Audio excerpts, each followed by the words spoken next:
এখন বাজে বিকেল 4টে মতো। এখন যাব আমি একটু বাইরে হাঁটতে মামামকে নিয়ে।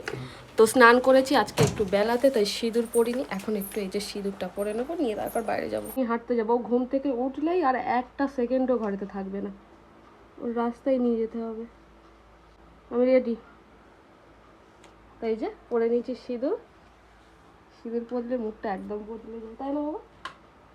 তো চলো বিকেলবেলা হাঁটতে যাবে, একটু হেঁটে আসবো, তারপর মাম্মা বসবে পড়তে, ওর আন্টি আসবে। চলো বাইরে বেরিয়ে এসে দেখি পাশের বাড়ির এক দিদা আমাদের বাড়িতে এসছে একটা উনুন বানিয়ে দিতে। কিছুদিন আগে একটা উনুন বানানো হয়েছিল, কিন্তু সেটা অতটাও ভালো হয়নি, তাই জন্য আর কি উনুন বানানো হচ্ছে। আর আমি এখানে বসে বসে দেখছি, আমিও পরে চেষ্টা করবো আমি বানাতে পারি কিনা। তো ওরা ওদিকে ওই যে উনুন বানাচ্ছে, আমি একটু বাইরের দিকে আসছি।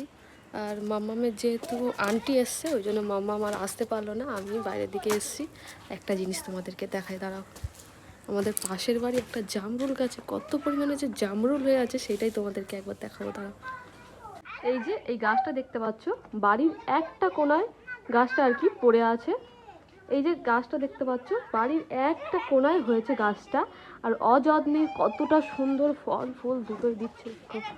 এই যে দেখো, একদিকে ফুল হয়ে আছে আর একদিকে দেখো ফল হয়ে আছে। আগেও অনেক ফল পেরে নিয়েছে আমরা।